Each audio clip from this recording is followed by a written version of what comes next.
Hello and welcome to another Crusader Kings 3 Dev Diary, and as you can see on the screen, it is all about lifestyle events. So last week we learned about how lifestyles were being implemented in CK3, and now we're going to be seeing some of the events that will come alongside them. So let's just dive right into it. Greetings and salutations, I am Sean, one of the content designers at Paradox, where I've been working on CK3 for the past 2 years. You may have seen me poking around your Discord channel on occasion, or on the forums in the latest Dev Diary. Today I'm here with the next installment in the Lifestyles series, where I'll be talking about lifestyle events. We've already covered a good deal on how lifestyles work from a systematic point of view, but how do they influence your character's story?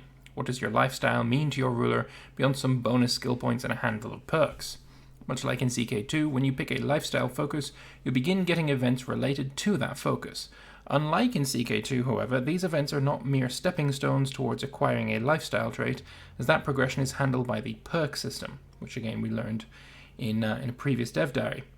Instead, lifestyle events in CK3 represent the various opportunities or crises that have arisen as a result of the extra time and attention your ruler has been devoting to their focus.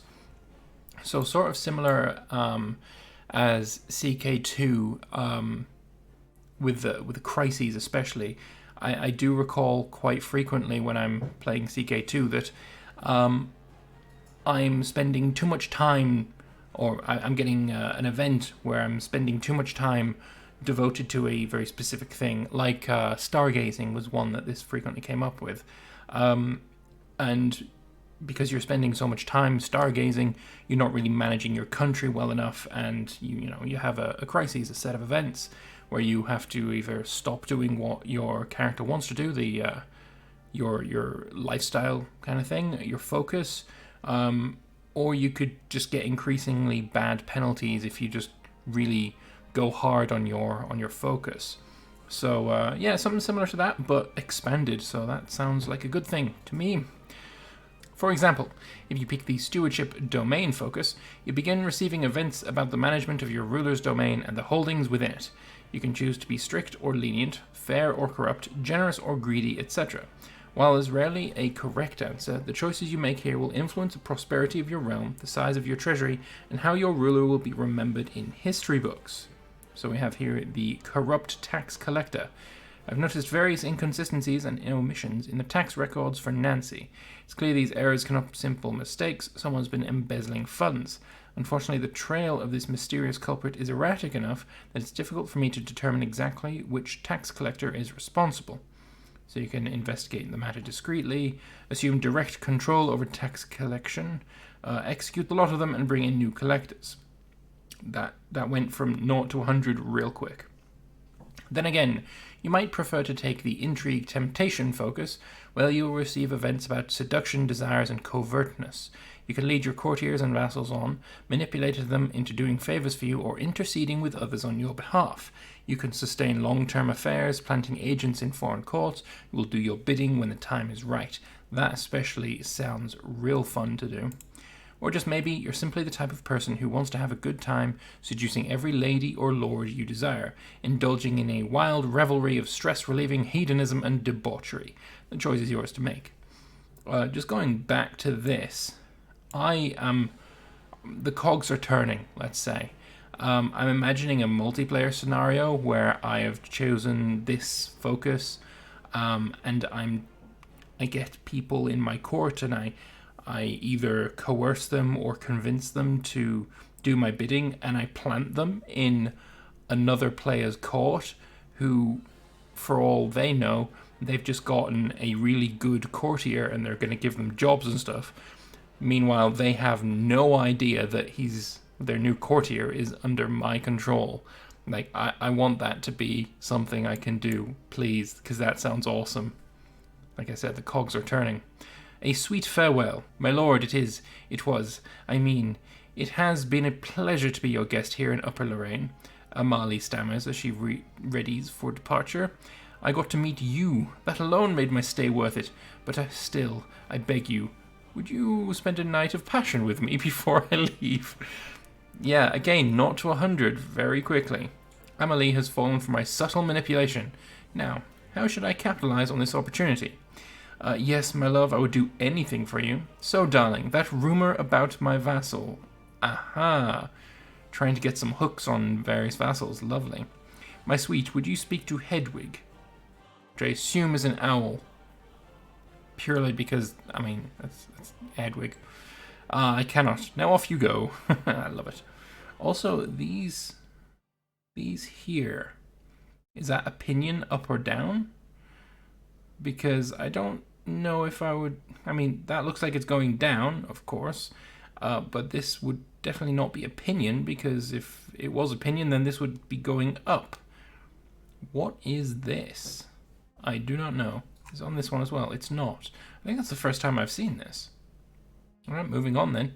There are many more focuses besides those two, of course, such as learning, scholarship, where you get the chance to delve into old books to study natural philosophy and run questionable experiments.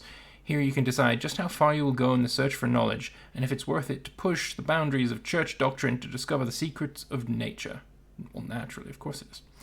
The transmutation of lead to gold has long been the dream of alchemists across the world. Though many have attempted such a feat, nobody is known to have succeeded. Despite this, I have come across some notes written in the margins of a book about plants. They claim that one can create golden rain by boiling lead sugar in a filtered solution of seaweed ash. Could such a thing be possible?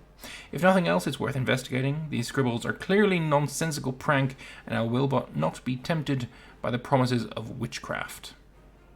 Yeah, I can think of some other ways to make golden rain. Not quite so, not quite so involved, honestly. As well as the more practical diplomacy family focus, where your attention to your family will give you opportunities to improve relations between relatives, enhance the prestige of your dynasty, and even take a more active role in molding your heir to be a worthy successor for your legacy. Yes, this is going to be a very important pick, I think. I kind of want to do this one. There's so many that I want to do. They're like, oh, that is super powerful. I would definitely do this. And there's multiple that I've heard of that are exactly fitting that particular description. So that's good. So let's see. Once I've departed this world with my son and heir, Cadwgan, fucking Welsh, shall rule in my stead. Unfortunately, rumors of that guy's unending grudges have been spreading around my court. It makes me wonder if he'll manage to retain my vassal support once I'm gone.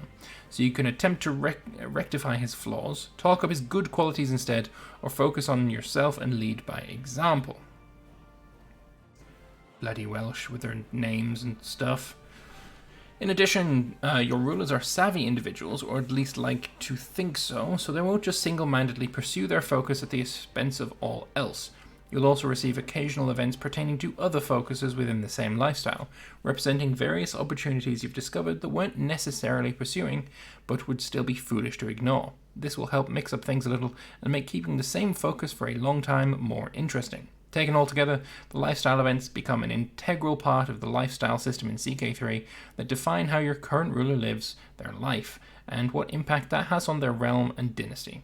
Many of the choices you will have to make both pros and cons, which means what you decide to do as one ruler may well be very different from what you do as another. Since each of your rulers will have a different reason for picking a focus, this will lead to varied and interesting gameplay across multiple generations, as each subsequent ruler is presented with a wide variety of new and changing situations to take advantage of in pursuit of their ambitions. That's all for now, but be sure to join us next week for an in-depth dive into the Intrigue lifestyle, featuring the Seducer and Torturer perk trees. Very nice indeed. Very nice. He still looks like he's wearing a green bin bag, though. Maybe I just don't like satin. That could definitely be it. Satin is very, very ugly material. Ah well. Anyway, let's go to the forums and see if the devs have anything to say. So here we are, and we'll scroll all the way down to find that they have. So this mechanism can give us XP in other lifestyles. Not this particular mechanic, as you will still only receive events in the same lifestyle as your current focus. For example, if your focus is Stewardship Domain, you might receive Stewardship Duty and Stewardship Wealth events. However, in rare circumstances, it's possible to earn progress towards a perk or even a full perk from a lifestyle you're not currently practicing. Now that is very interesting. Nice, but it'd be better if it had shown the effects of the choices. At the moment, it doesn't look different from CK2 events. We don't want to show off our tooltips just yet, but I can say in CK3, events and the choices you make in them tend to have a much more noticeable impact than they did in CK2. A central design goal has been to reduce the amount of the noise and make each event you receive actually matter. Also something I am very much in favour of.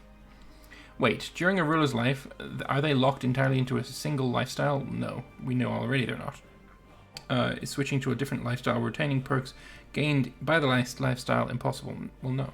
When you change your focus, you can pick a new focus from any of the 5 different lifestyles. You also keep all perks you earned from any lifestyle active, even when practicing a different lifestyle. Apart from the short cooldown after picking a new focus, you can change your character's focus and thus lifestyle whenever you please. Yeah, we learned that already. Will we be able to seduce our wives? Yes. Naturally. Well, that was that. That is the dev diary then. So, I would love to know what you guys think. So, please do leave your comments in the comment section below. Let me know if you like what you've read, what you've heard, what you've seen. And yeah, I will see you in the next one to learn about, what was it again? The Intrigue lifestyle with Seducer and Torturer perk trees. Now that one's getting demonetized. Love it. Anyway, I shall see you in the next one. Bye-bye.